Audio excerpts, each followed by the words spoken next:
अस्सलामुअलैकुम। आगे बढ़ते हैं with the chapter of graphs. और अब बात करते हैं एक और कॉन्सेप्ट की। इसका नाम है टेंजेंट। अब देखो टेंजेंट होता क्या है। बहुत इजी कॉन्सेप्ट है। लेट से ये मेरे पास कर्व बन रहा है एक। ठीक है, कर्व है ये। अब टेंजेंट क्या होता है? ऐसी लाइन होती है जो कि कर्व को सिर्फ एक बार टच करे। टच करे, ठीक है। मतलब अगर ये लाइन, एक लाइन है, यहाँ से गुजर रही है इस तरह। ठीक है, तो आपको चेक करो, ये हमारे पास कर्व है और ये लाइन जो है इस कर्व को इस जगह से एक बार टच करती हुई जा रही है। टच कर रही है।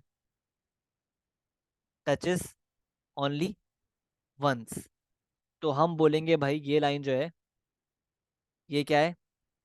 टेंजेंट। ठीक है, टेंजेंट। सिमिलरली हमारे पास अगर ये इस तरह कर्व बना हुआ है और लाइन इस तरह जा रही है, सिर्फ टच करते हुए जा रही है, ठीक है। तो अगेन हम बोलेंगे भाई ये क्या है? टेंजेंट। लेट्स से अगर लाइन, ये कर्व है हमारे पास और ये लाइन है, तो क्या ये लाइन टेंजेंट है? तो इसका आंसर है नहीं। ये टेंजेंट नहीं है। क्यों? क्योंकि ये टच नहीं कर रही बल्कि ये कट करती हुई जा रही है। ये कट कर रही है। कर तो एक बार रही है कट, लेकिन कट कर रही है। हमने क्या कहा था? Tangent is a line. Tangent is a line that touches touches the curve just once. और क्योंकि ये लाइन जो है ये कर्व को टच नहीं कर रही बल्कि कट कर रही है, तो ये टेंजेंट नहीं है। सही है, तो ये पूरा कॉन्सेप्ट है। ठीक है, टेंजेंट का। सही है। अच्छा, अब एक पॉइंट लिखो अपने पास कि to find the gradient of the curve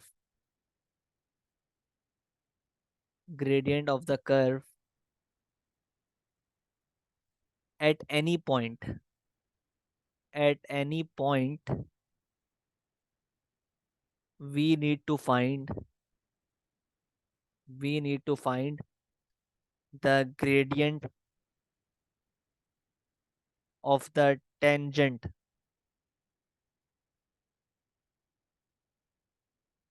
eight that particular point.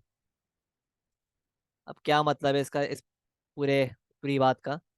कि अगर हमारे पास लेट से कि एक कर्व है, ठीक है। हम चाहते हैं कि हम इस कर्व का ग्रेडियंट फाइंड करें, लेट से इस पॉइंट पर। ठीक है, इस पॉइंट पर। तो हम क्या करेंगे? स्टेप वन, हम इस पॉइंट पर एक टेंजेंट ड्रॉ करेंगे। हम इस पॉइंट पर एक टेंजेंट ड्रॉ करेंगे। ठीक है, हम इस पॉइंट पर बकायदा एक टेंजेंट ड्रॉ करेंगे।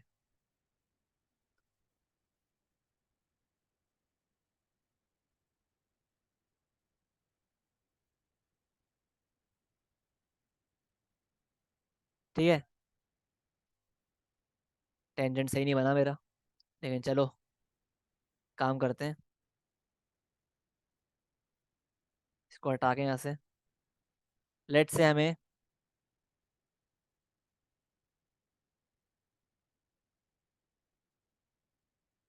इस पॉइंट का टेंजेंट फाइंड करना है। ठीक है, सॉरी, इस पॉइंट का हमें एम निकालना है, मतलब ग्रेडियंट निकालना है। तो किस तरह निकालेंगे? पहले हमने टेंजेंट ड्रॉ किया इस पॉइंट पर। ठीक है, अब हम क्या करेंगे? इस टेंजेंट का, इस टेंजेंट के कोई भी दो पॉइंट्स लेंगे जो कि थोड़े दूर होंगे। मतलब लेट से हमने एक पॉइंट ये ले लिया और एक इससे दूर पॉइंट ये ले लिया। ठीक है, दो पॉइंट लेके ये हो जाएगा x1 y1 और x2 y2।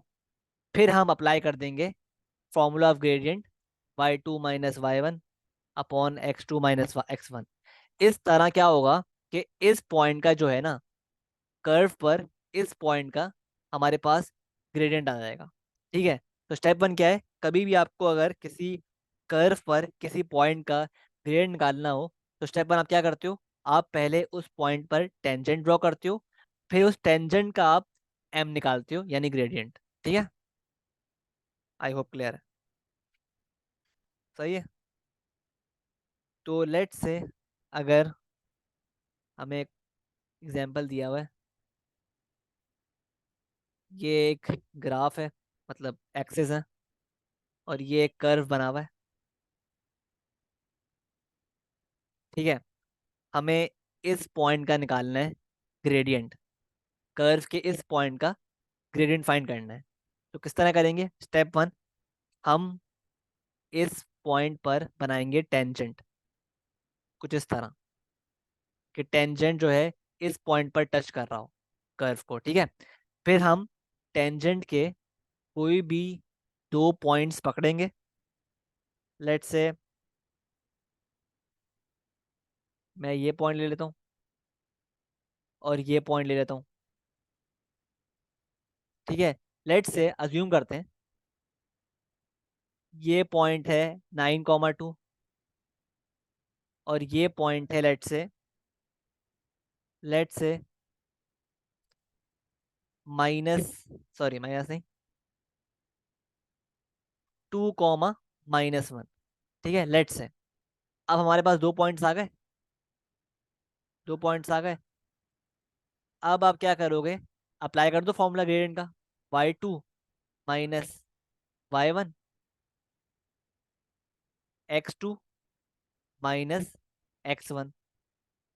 तो ये क्या आ रहा है, 2 + 1 3, 9 - 2 7, 3/7 आ गया इस पॉइंट का ग्रेडियंट। सही है। तो इस तरह आप फाइंड करते हो ग्रेडियंट यूजिंग टेंजेंट। ठीक है। अच्छा, अब लेट से अगर आपको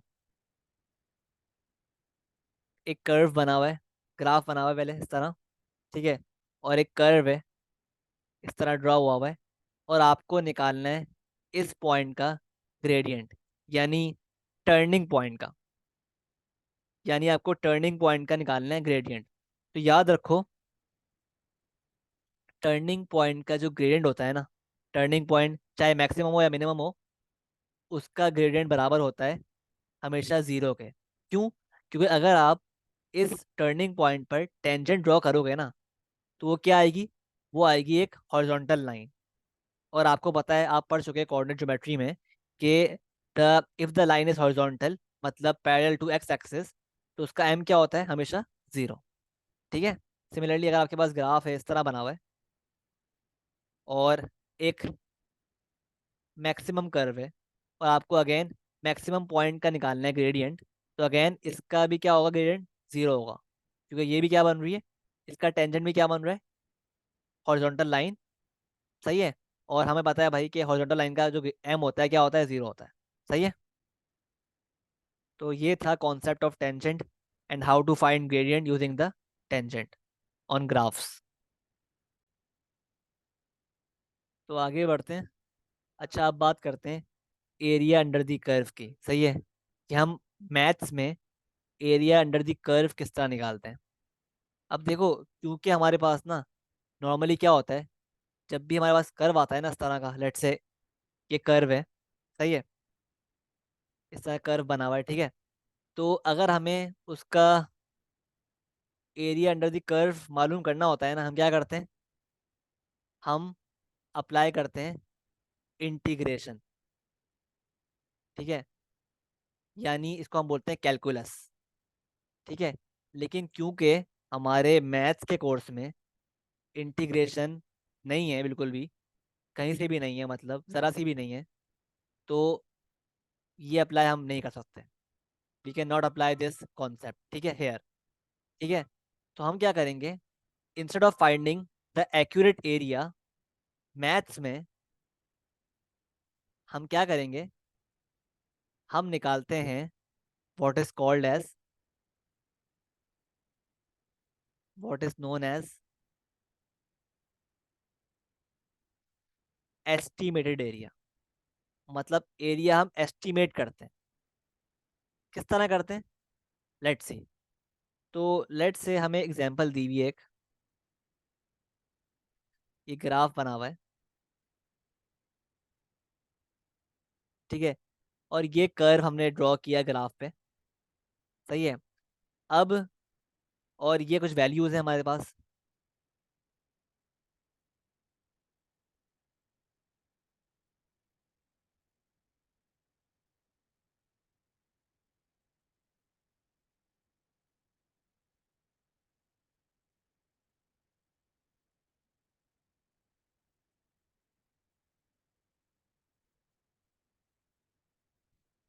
ठीक है। और आपसे बोल रहा है क्वेश्चन में कि फाइंड एरिया बिटवीन 0 and 3, ठीक है, फाइंड एरिया बिटवीन 0 and 3। तो देखो भाई, हमें मतलब 0 ये रहा और 3 ये रहा, तो मतलब इसके दरमियान का एरिया फाइंड करना है, ठीक है। मतलब बेसिकली हमें हमें ये पूरा जो एरिया है ना, यहाँ से लेकर यहाँ तक एरिया जो है फाइंड करना है पूरा, ठीक है। अब किस तरह करेंगे? उसके लिए हम क्या करेंगे भाई, हमें एरिया एस्टिमेट करना पड़ेगा। किस तरह हम करेंगे एस्टिमेट? हम क्या करेंगे, हम ना, क्योंकि देखो ये हमारे पास कर्व है ना, कर्व बना हुआ है, कर्व बना हुआ है ना, हम बारी बारी हम क्या करेंगे, इन सब ब्लॉक्स को ना शेप्स में डिवाइड कर देंगे, शेप्स में। समझ रहे हो बात को? मतलब लेट से इस पार्ट को, पार्ट ए को हम डिवाइड कर देंगे शेप में। तो ये क्या शेप बन रही है करीब तरीन? तो हमारे पास ये जो है बन रहा है एक रेक्टेंगल। देख रहे हो, रेक्टेंगल बन रहा है ना। तो हम क्या करेंगे, बजाय इसके कि हम ये एरिया निकालें, हम इस पूरे रेक्टेंगल का एरिया फाइंड कर लेंगे। हम पूरे रेक्टेंगल का एरिया फाइंड कर लेंगे, सही है। और वो क्या आ जाएगा हमारे पास, एरिया क्या आ जाएगा ऑफ रेक्टेंगल, मतलब ए, एरिया ऑफ ए क्या आ जाएगा, लेंथ इनटू ब्रेड्थ। लेंथ क्या है रेक्टेंगल की? 1। सॉरी, ब्रेड्थ क्या है? 1। लेंथ क्या है? वो भी 1 है। 1 इंटू 1, तो क्या आंसर आ गया? 1, ठीक है। अब अगर हमें निकालना है इस इस रीजन का एरिया, यानी बी का एरिया, तो हम क्या करेंगे, हम देखेंगे भाई कि ये जो एरिया बी है, रीजन बी है, ये कौन सा शेप बन रहा है, करीब करीब कौन सा शेप बन रहा है ये। तो हमें पता चला कि ये जो शेप बन रहा है ना, वो लग रहा है हमें ट्रेपीजियम। ये बन रहा है ट्रेपीजियम, खुद देखो, है ना, इस तरह का ट्रेपीजियम बन रहा है ये। तो हम क्या करेंगे, हम बजाय इसके कि हम कर्व के अंडर का एरिया निकालें, हम इस ट्रेपीजियम का एरिया फाइंड कर लेंगे, ठीक है। इस पूरे ट्रेपीजियम का एरिया फाइंड कर लेंगे। तो एरिया ऑफ बी क्या हो रहेगा? अब क्या होता है फॉर्मूला ट्रेपीजियम का? Half into sum of parallel sides. क्या आ रही है? ये है हमारे पास 2.5 और ये है 1। तो 2.5 plus 1 sum of parallel sides into height. Height क्या है? वो भी 1 है।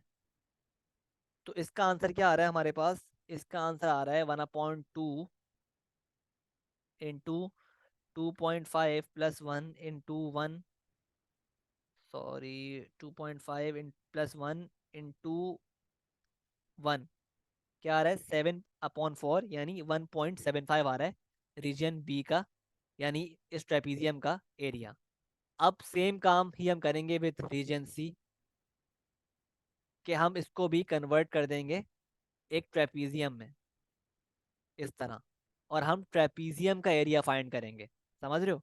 हम ट्रेपीजियम का एरिया फाइंड करेंगे, बजाय इसके कि हम कर्व का एग्जैक्ट एरिया फाइंड करें। तो एरिया ऑफ सी क्या हो रहेगा? Half into sum of parallel sides, ये है हमारे पास 4, प्लस ये है हमारे पास 2.5 इंटू हाइट। हाइट क्या है? 1। तो इसका क्या आ गया आंसर? 1/2 इंटू 4 प्लस 2.5 इंटू 1, 13/4 आ रहा है, यानी 3.25। अब हमारे पास रीजन ए का भी आ गया एरिया, बी का भी आ गया और सी का भी आ गया। अब क्या करो, अब आप इनको ऐड कर लो। 1 + 1.75 + 3.25, मेरे पास आंसर आ रहा है 6।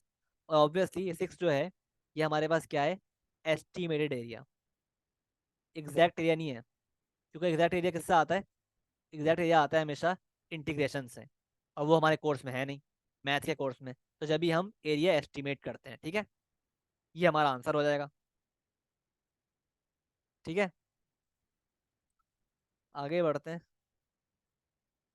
लेट्स से आपको एक कर्व दिया हुआ है, कर्व आपने ड्रॉ किया पहले, ठीक है, और इस तरह कर्व है, ठीक है, और ये दिया हुआ है, मार्क किया हुआ है 3, और ये मार्क किया हुआ है 4, ठीक है, और ये रहा -1, 0, और ये बी दिया हुआ है, सॉरी, ये दिया हुआ है आपको 1, 2, और ये रहा 3। ठीक है, अब देखो भाई, अब क्या सीन है, आपको अगेन फाइंड करना है, एस्टिमेट करना है, एस्टिमेट एरिया बिटवीन -1 एंड 3।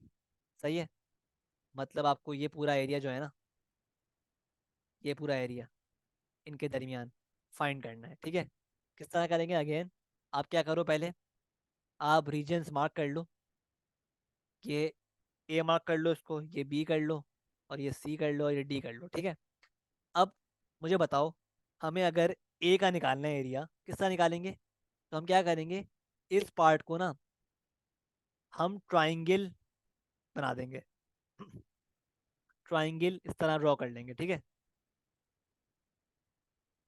और हम बजाय इसके कि हम एरिया अंडर द कर्व निकालें, हम निकाल लेंगे ट्राइंगल का एरिया। तो मुझे बताओ, एरिया ऑफ रीजन ए क्या हो जाएगा, हाफ इंटू बेस, बेस क्या आ रही है, बेस आ रही है 1, इंटू हाइट, हाइट क्या है 3, तो ये आ गया 3/2 यानी 1.5। ठीक है, अब बढ़ते हैं रीजन बी की तरफ। तो बी को आप ले लो, बी को आप ले लो ट्रेपीजियम।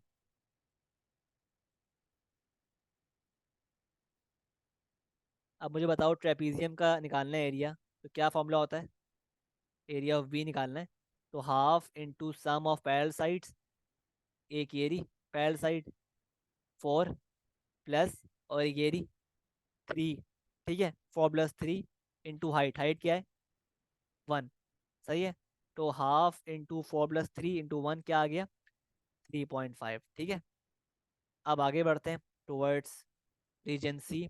अगेन सी जो, सी क्या बन रहा है हमारे पास, सी बन रहा है एक रेक्टेंगल, है ना, तो निकाल लो इसका भी एरिया, एरिया ऑफ सी, जो क्या है लेंथ इंटू ब्रेड्थ, ब्रेड्थ क्या है 1 और लेंथ क्या है 4, तो 1 × 4 = 4। अब आगे बढ़ते हैं और निकालते हैं डी का एरिया। अब डी भी क्या बन रहा है, अगेन डी बन रहा है हमारे पास ट्रेपीजियम, इसका भी निकाल लो फॉर्मूला, फॉर्मूला के थ्रू। एरिया ऑफ डी क्या है, half into sum of L sides, यानी सम, ये क्या हो गई 3, प्लस ये हो गया 4, ठीक है, इंटू 1, तो ये क्या आ गया 3.5। ठीक है, तो आप चेक कर रहे हो, इस तरह आपने इस पूरे ए, बी, सी और डी का निकाल लिया एरिया। ठीक है, अब क्या करना है, इनको ऐड कर दो, 1.5 + 3.5 + 4 + 3.5 इज 12.5 यूनिट्स स्क्वायर। ये आपका आ गया area, estimated area for this figure. ठीक है, तो इस तरह हम मैथ्स में निकालते हैं एरिया अंडर द कर्व। ठीक है, तो ये था पूरा content of this chapter, graph. अब नेक्स्ट वीडियो में इंशाल्लाह हम क्वेश्चंस करेंगे इसके, ठीक है, जिसमें हम ग्राफ ड्रॉ करेंगे और उसके थ्रू हम लाइन ऑफ सिमेट्री की इक्वेशन फाइंड करेंगे और area under the curve find करेंगे और बाकी चीज़ें अप्लाई करेंगे ऑन रियल ग्राफ्स। ठीक है, तब तक के लिए अल्लाह हाफिज़।